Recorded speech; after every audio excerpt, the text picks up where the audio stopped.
I love food. Me love food, period. And though I could blame my astrological placements for why I'm such a foodie, Taurus moon. Must have been the wind. Do I could blame my astrological placements for this? I'm not going to. What I'm gonna do is tell you how I still stay relatively healthy as a foodie. Start with number one.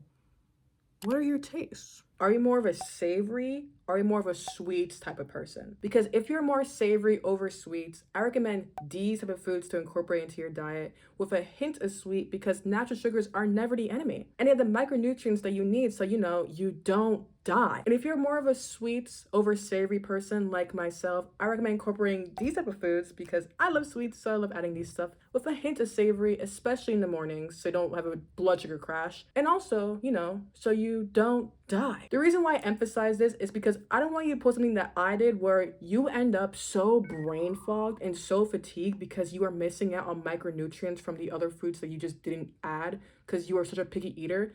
Yes, I'm looking at you picky eaters who do this, where you eat the same food every single day because that's your comfort food, but next thing you know, you are missing out on nutrients. Not fun, not great, don't recommend. Which makes me further emphasize, please, for the love of God, add fiber, whether it's insoluble or soluble fiber, and protein in almost every meal that you eat. As many meals as you can eat, Because if you don't, this can result in constipation, hemorrhoids, increased risk of colorectal cancer, so cancer in the butt, constantly feeling hungry, which you might think, oh my God, that means I technically can eat a lot because I'm always hungry. Yeah.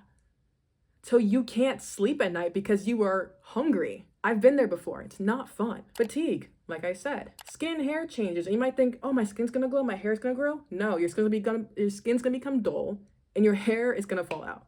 Please.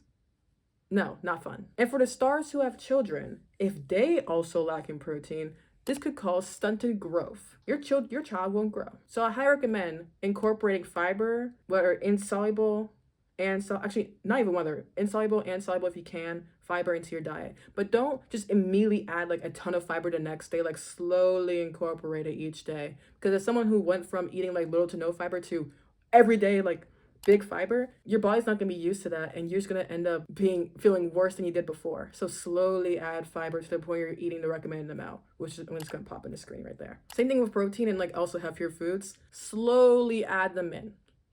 Don't go cold turkey if you can't go cold turkey with healthier foods in general. Slowly add them in. With fiber, I don't care. Even if you're on cold turkey, slowly add that in. Please. I don't want you going through the same thing where you are constantly in the bathroom. Not fun.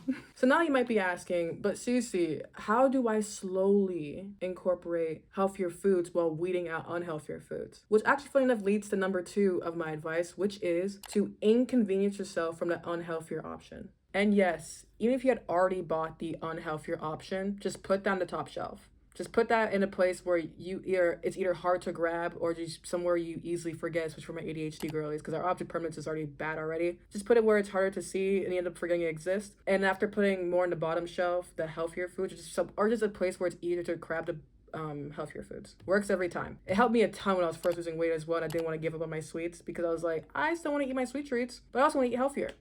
And to inspire you more to do this, I highly recommend also to make a new account on social media or maybe even change your For You page to be both inspiring and entertaining. Trust me, you'll need both. This especially works for my chronically online stars because I'm chronically online. Because when you decide to create a separate account or curate your current account TikTok For You page to have not only entertaining stuff but also inspiring content, I feel like it makes you subconsciously more aware of all the healthy options that you can take and gives you just a plethora of choice. So you're like, I don't know what to do. You're just like, oh wait, no, because I just saw that video that I could just do this and that. And now you're taking steps because it doesn't feel as difficult or challenging because you've seen it be performed. Also still being entertained. I say that's a win, honestly. Especially when you're buying all the foods that you think you're gonna enjoy, like the healthier options, and you're pondering, what am I gonna make with all this? And you just go on your TikTok For You page and someone out there definitely used the foods that you have to create a delicious recipe they could try out. If you don't like it, you don't like it. It's fine. And if you like it, bonus. Now you have a new dish that you could create. I say that's a win. Double win, actually. Plus, TikTok isn't the only place where you can curate this. There's also Instagram, which I don't personally use, so I can't give you advice on Instagram.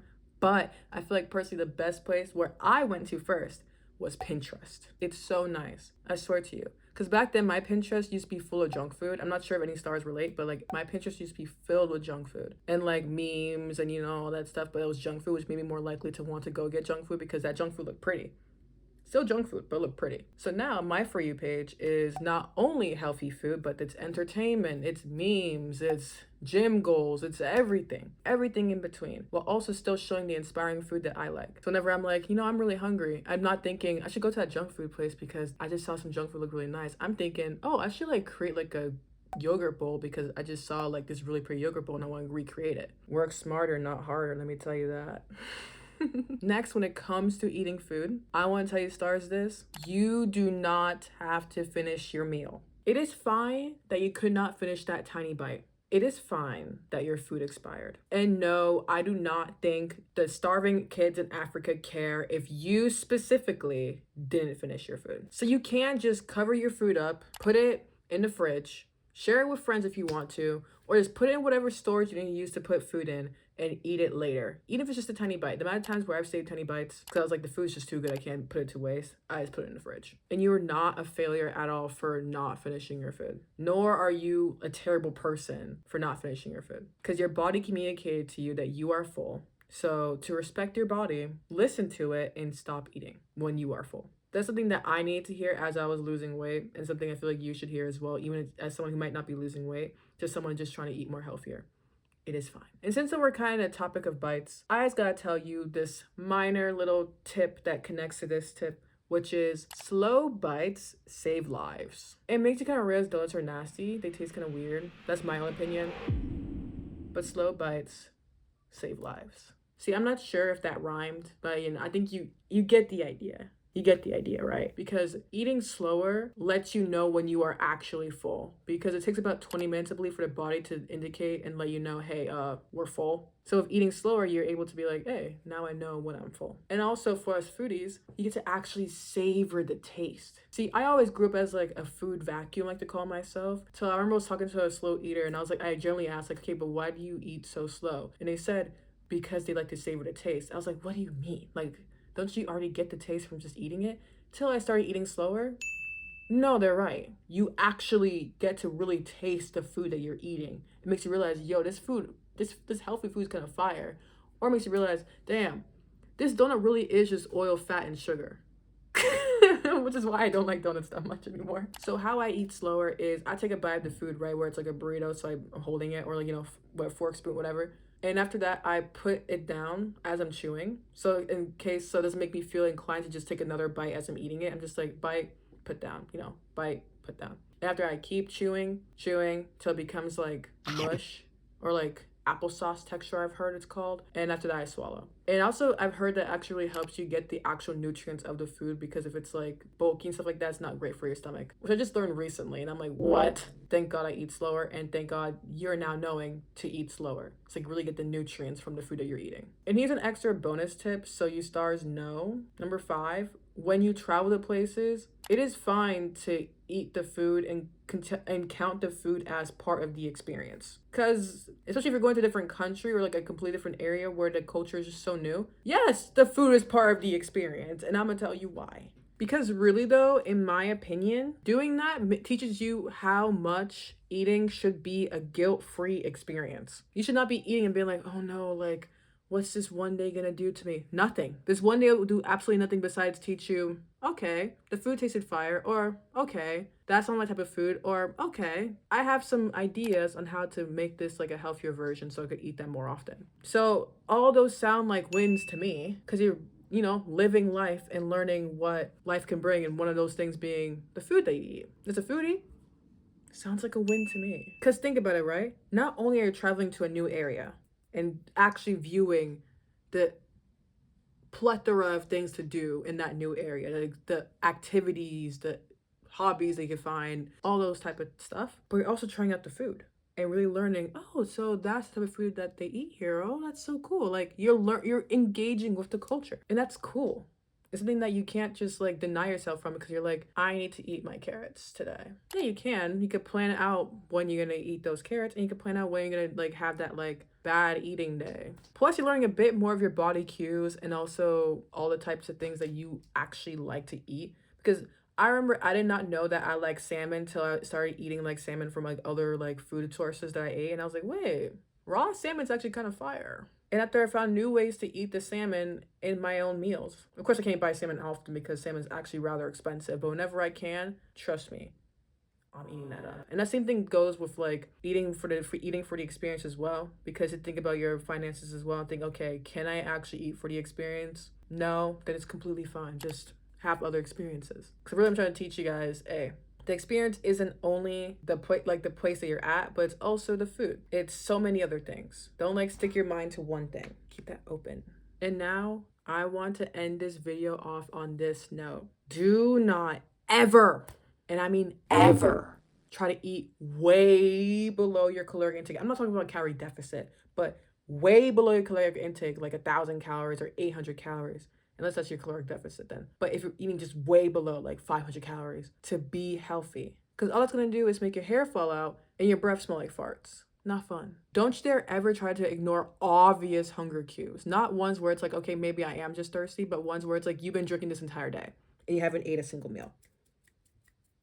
It's not thirst, it's hunger, all right? And speaking of thirst, you drink your water or else you get kidney stones. That happened to one of my friends. Please drink your water. And please make sure to eat. So end up like sleepless, which adds on to this. If you are hungry late at night, don't be like, oh, it's too late to eat. Eat something small like a yogurt, oatmeal, a banana. But if you're still hungry after that, eat a meal. Because it shows, okay, you ate way less than you were supposed to. So then even though, yes, your sleep schedule is going to be like cooked for a little bit, it's going to be simmered, I should say. At least learn for the next day, eat filling meals.